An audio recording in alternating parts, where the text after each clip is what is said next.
talking about a will, the one which concerns about distributing the assets of a dead person or when somebody dies. And I will give you a dictionary definition of a will.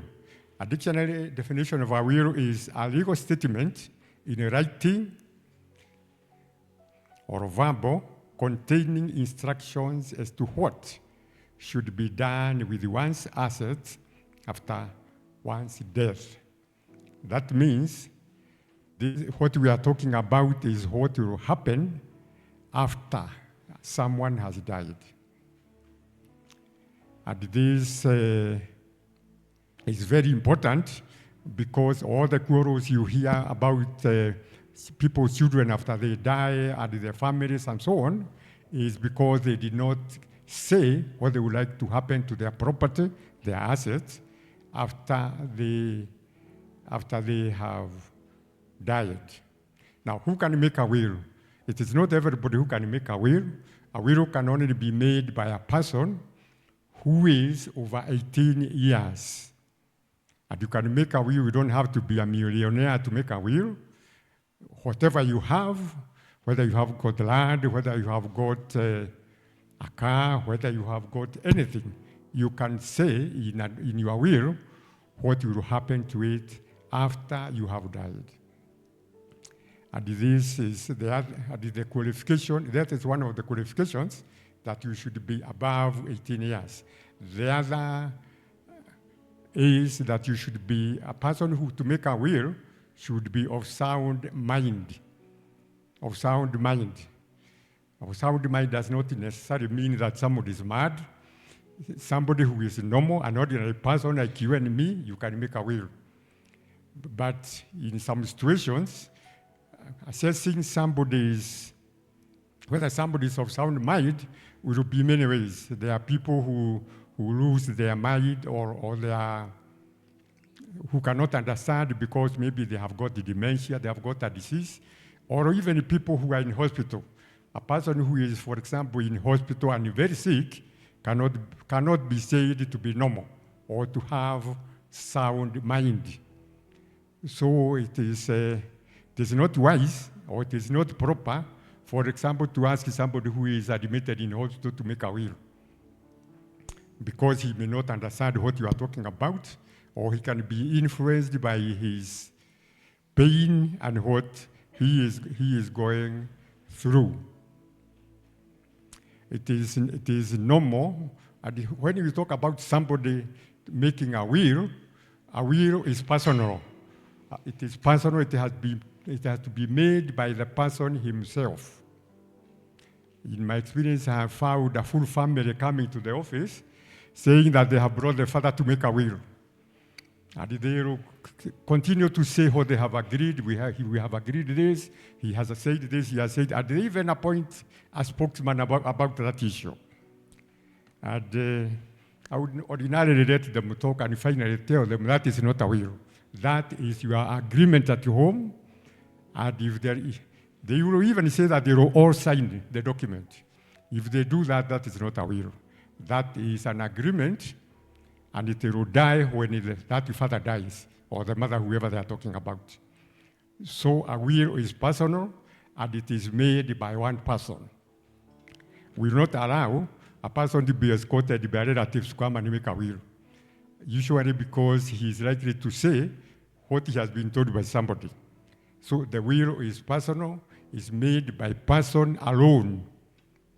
We don't even allow a man to come with his wife, or the wife to come with her husband.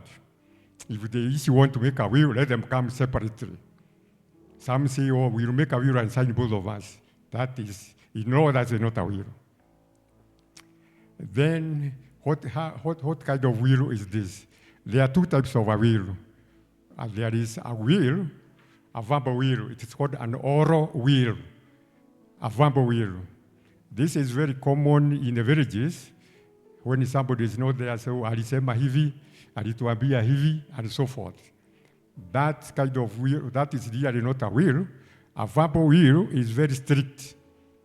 If somebody has made a verbal will, if he does not die within 3 months, if that person who has made an oral will does not die within 3 months, that will expires. So if he has made a will and he has lived 5 years, then you cannot say what he said 5 years ago. That is supposed to be that is supposed to be an emergency situation. So a person in hospital maybe can make a will when he thinks he is going to die. And even then, there must be witnesses, at least 2 witnesses. At least 2 witnesses must be independent persons. They should not be beneficiaries. You cannot say that, you cannot go and sit with your father, 2 of you, and say, this is what he said, when you are beneficiaries of what he is talking about. So there must be 2 witnesses. There is also another category, we shall not go into it. There is special wills to be made by people in the military and so on, or armed forces, who are in danger all the time and so forth. We shall not go that direction, but a will, a verbal will, is very strict. So, if you know somebody wants to make a will, tell them to write it, not to say what he wants or what he thinks. Then the other will, and this is really what is common, or what really is advisable, is a written will. A written will also should have 2 witnesses. 2 witnesses. Remember, we said a will is a legal document or a document which gives instructions or directions as to what will happen to somebody's property or assets after he has died.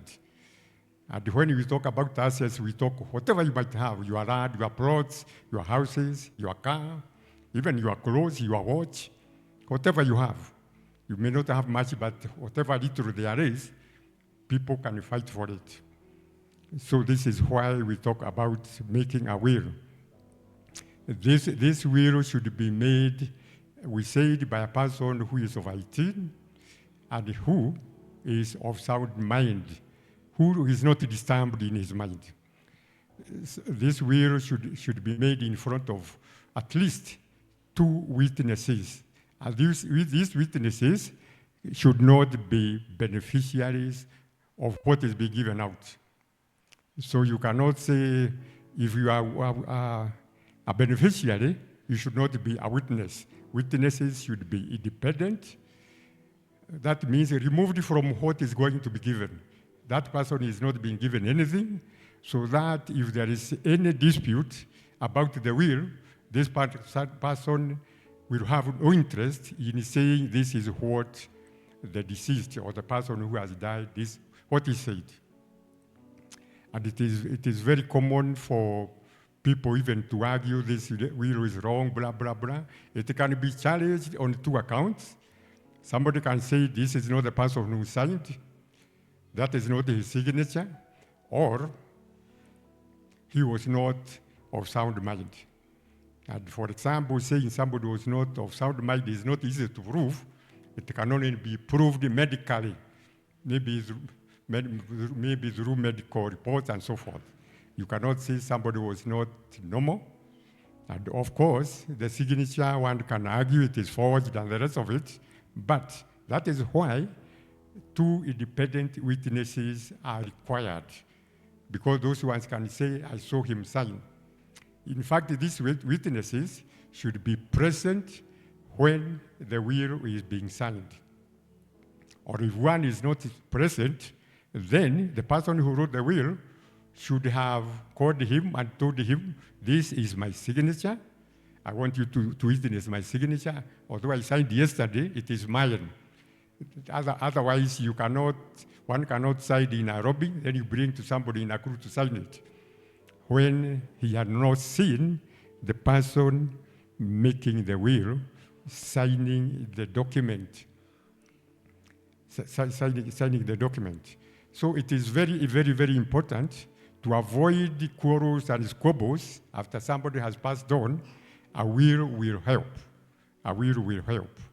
And in the will, you appoint somebody who will implement what you have done. I will try to, I'm avoiding technical terms of what somebody is called or not called, but you need to appoint somebody who will implement the will, because for the will to be effective, it will have to be taken to court and confirmed by the court. So the person who will do that is the person you have appointed to implement what you have said you would like to be done in your will. And making a will will make life easier for the people you live. And the distribution of your estate, of your property, shall be smooth. Shall be smooth. Likely there will be no arguments, and there will be no problems, because what we have seen and everybody has seen out there, people will, if a person is wealthy, somebody will say, this is mine, and they will start fighting over things. But where there is a will, there will be no dispute. And it is very, very, very important and necessary to make a will. It does not matter. People usually do not make a will because they think they don't have much. It does. People fight even over whatever little you might have. Even if it is one plot or one house, you should make provision or say what you like to happen to that house after you have died. Of course, there is no limit, there is no restriction on the wishes of somebody. So you cannot be compelled to give this to so-and-so, or to so-and-so, or to any other person. You can give whoever you want to give. And it cannot be challenged because you did not give your son, or you did not give your daughter, and such things. As long as it is a valid or a proper will, the court will uphold what you have said. And I think maybe because of time we don't have to, this is a very wide subject, and we don't have time to talk about it, but you can, anybody wishing to write a will can seek advice. And I would also like to say there is no special form or a format of how it should be. All there is that you need to say what you want in front and write it down in front of two independent witnesses. Thank you very much. Wow.